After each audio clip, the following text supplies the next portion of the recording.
नाजरीन अस्सलाम वालेकुम रहमतुल्लाहि व बरकातहू। पेश है ATV पर खुसूसी प्रोग्राम सदाए मिल्लत। गुजरात की हुकूमत ने 2002 के गुजरात मुस्लिम मुखालिफ फसादात में इज्तिमाई असमत दरी गैंग रेप का शिकार हुई बिल्किस बानो को गैंग रेप करने वाले सज़ा याफ्ता 11 मुजरमीन को रिहा किया है।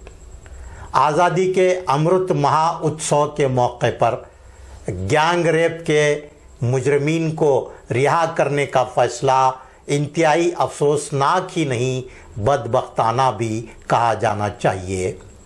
गैंग रेप एक शर्मनाक समाजी जुर्म है।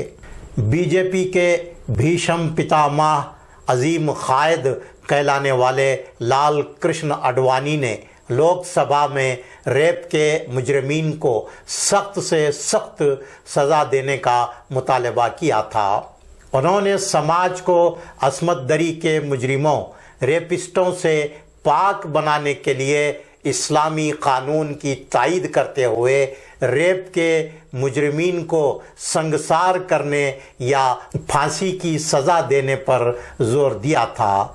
लेकिन अफसोस के गुजरात की हुकूमत ने कत्ल और गैंग रेप के सज़ा याफ्ता मुजरिमीन को अमृत महाउत्सव जैसे मौके पर जेल से रिहा करके उनकी सज़ा माफ़ करके बदतरीन मिसाल कायम की है, बल्कि एक गलत पैगाम दिया है।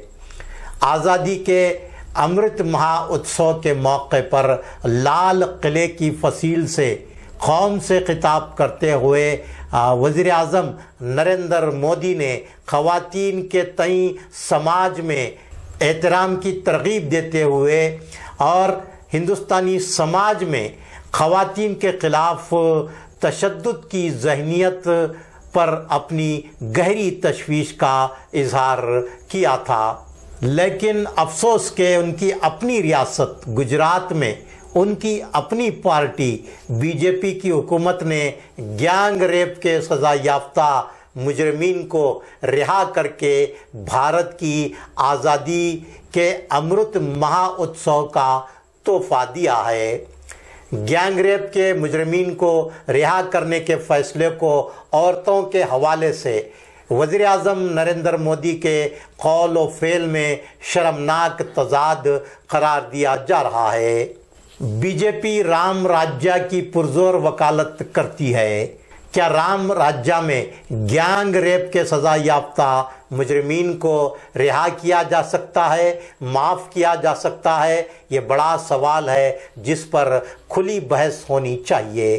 सबसे अफसोसनाक रोल तो नेशनल मीडिया का है।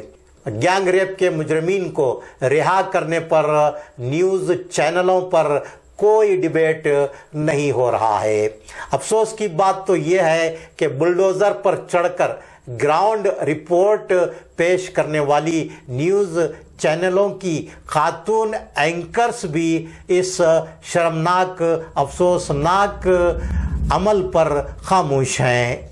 गैंग रेप के जिन 11 सज़ा याफ्ता मुजरमीन को रिहा किया गया है वो कत्ल के भी मुजरमीन हैं।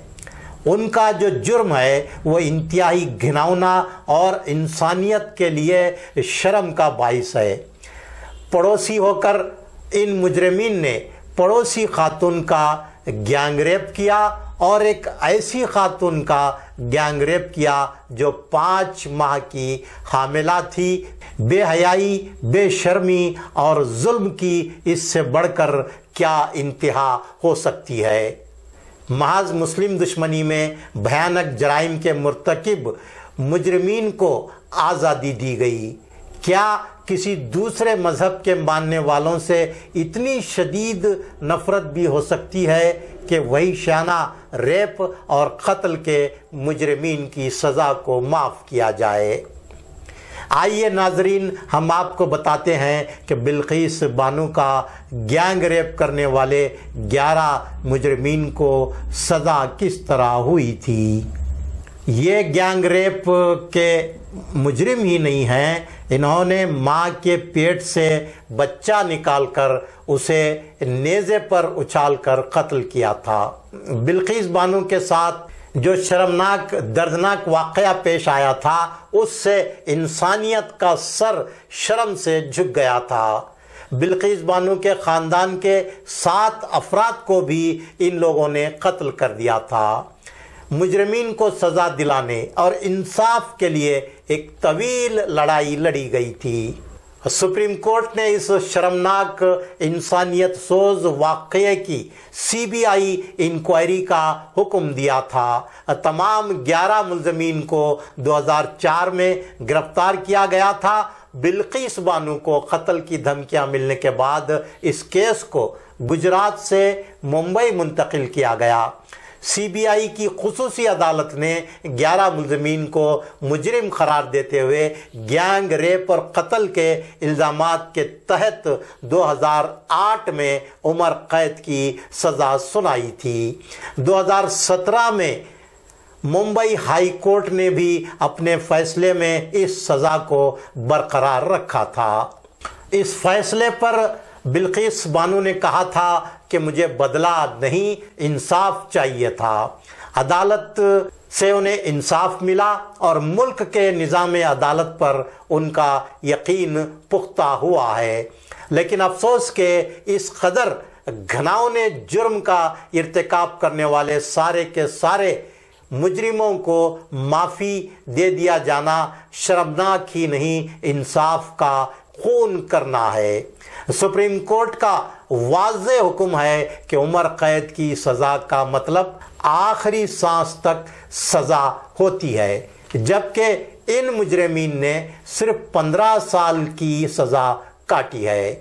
نیچر آف کرائم یا معافی پالیسی ان کے لیے ہوتی ہے جن کا جرم بے ایمانہ وحشیانہ نہ ہو، لیکن ان تمام مجرموں نے انسانیت کو شرمسار کرنے والا جرم کیا تھا۔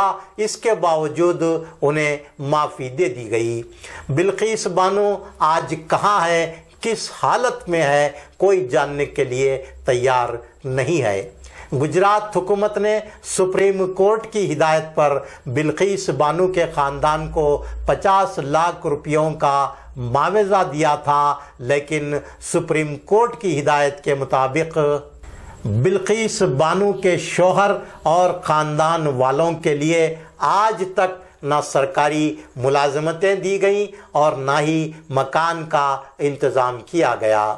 بلقیس بانو کے شوہر یعقوب رسول کے مطابق وہ اور ان کا خاندان بغیر کسی مستقل پتے پرماننٹ ایڈریس کے روپوشی گمنامی کی زندگی گزارنے پر مجبور ہے۔